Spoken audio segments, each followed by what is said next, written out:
Now let's turn on the device so you can see how it provides safe pacing support in both the atrium and ventricle with just these 3 control dials. Great. Press and hold the on-off key momentarily to turn on the pacemaker. When the device turns on, the backlight of the lower screen illuminates and a self-test is initiated. How do I know that the self-test is completed? Once the self-test is completed, the mode selection screen is displayed on the lower screen. Great. I see that it's ready to pace at 80 beats per minute and 10 milliamps for both the atrium and the ventricle. That's correct. These are the nominal settings at power on. What are the flashing lights for? The pacing and sensing status bar indicators identify which chambers the 5392 is currently set to pace and/or sense, atrium or ventricle. Notice there are lights for the atrium and lights for the ventricle. The green LED indicator flashes each time the temporary pacemaker delivers a pacing pulse. The blue LED indicator lights up for intrinsic sensed events. Do the pace and the sense LEDs indicate actual temporary pacemaker interaction with the heart?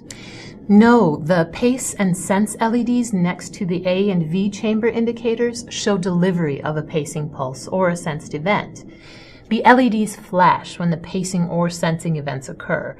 Remember I said you can deliver dual chamber pacing with just 3 control dials? Yes, the dials change the rate and the atrial and ventricular outputs. Right. Let's change the rate first. Why don't you try?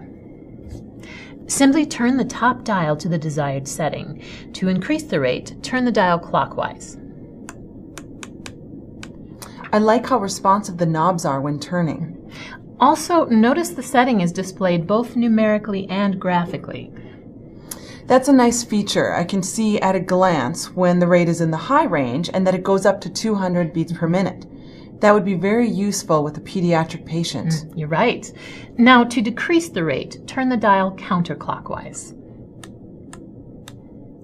I do like how easy it is to read the numbers. They're really large and clear. And I also like the scale next to each dial, showing where the parameters is set within the available range. This next dial is for setting the atrial output? Yes, and the third dial is for setting the ventricular output. Okay, now that I have changed the rate and the outputs, is there a way to lock them so that they don't get changed accidentally? Of course. The device will automatically lock in the selected settings 60 seconds after the last adjustment is made. Or to lock in the settings at any time, just press the lock/unlock key. A lock indicator will appear when the lock takes effect. Try adjusting one of these 3 dials.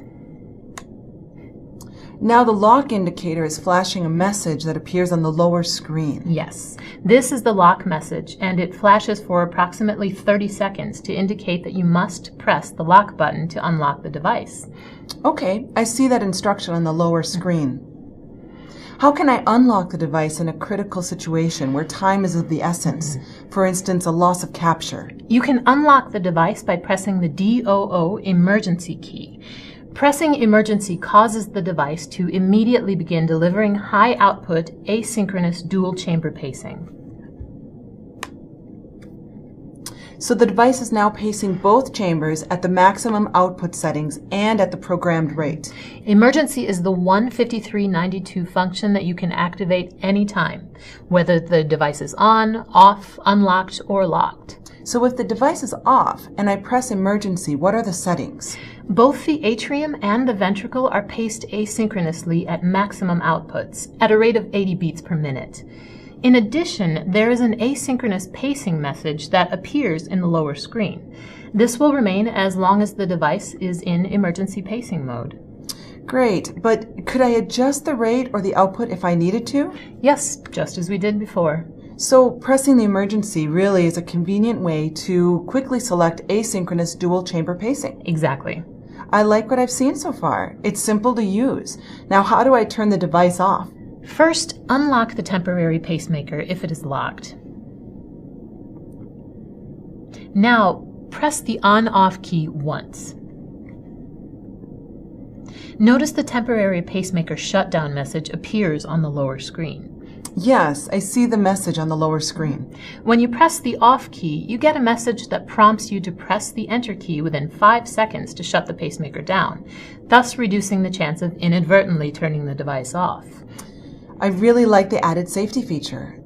Tell me, is it possible to just pick a pacing mode and have the device deliver that therapy without having to make any other adjustments? Sure. The mode selection menu is displayed in the lower screen when the 5392 is turned on. So go ahead and turn the device back on. And remember, the current pacing mode is displayed in the lower left corner of the upper screen.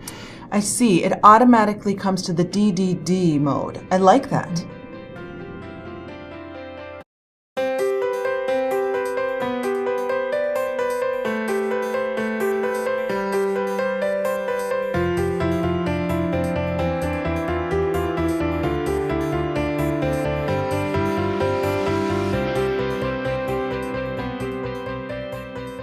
We've been talking about all the things that we can do with just the 3 dials. Now, can you show me what the 4th dial does? The 4th dial is the menu parameters dial, which is used to adjust pacing parameters in the selected mode of pacing therapy. Here's the pacing parameters menu. It is the primary display of the lower screen. What about this button with the pause symbol? What does that do? Oh, this is the pause key. It may be used for checking the patient's intrinsic activity. Just press and continue to hold the pause key. After 10 seconds, the device will revert back to programmed settings.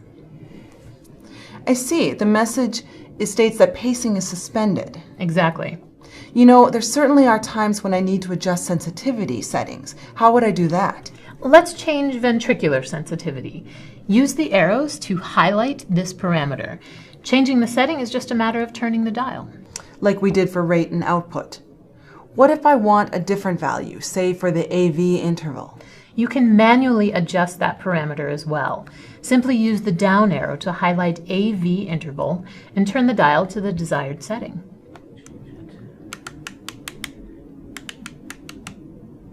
So with the 5392, I can either fine-tune a therapy or let the device do it automatically. That's right. Notice that settings is set to automatic. Medtronic designed the 5392 so that any change in the rate automatically adjusts the AV interval, upper rate, and PVARP. Why don't you adjust the rate and see what happens?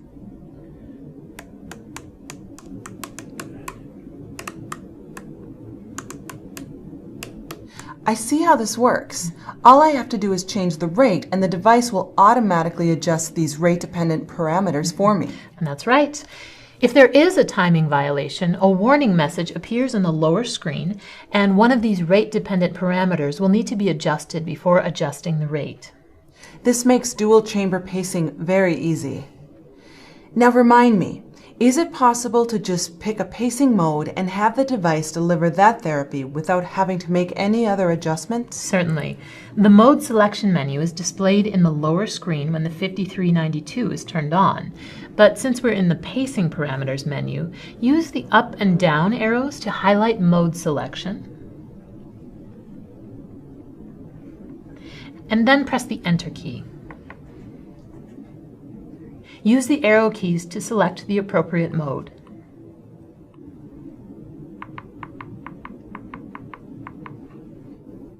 So then I just press the Enter key to activate the new pacing mode. That's right. And remember, the current pacing mode is shown in the lower left corner of the upper screen display. Can you tell me what A tracking is for? Sure. With atrial tracking on, ventricular pacing will follow or track the atrial intrinsic rate.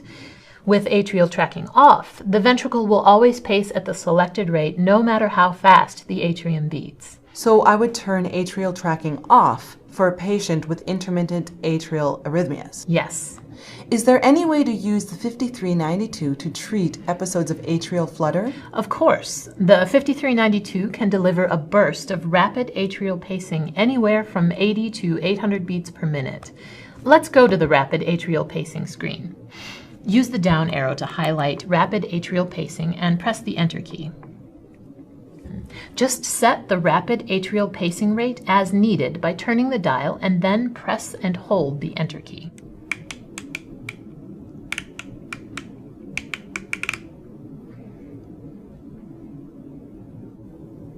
Do you have to program the 5392 to a specific mode prior to using it? No, you can deliver rapid atrial pacing no matter what mode the 5392 is programmed to, even if it is a non-atrial pacing mode.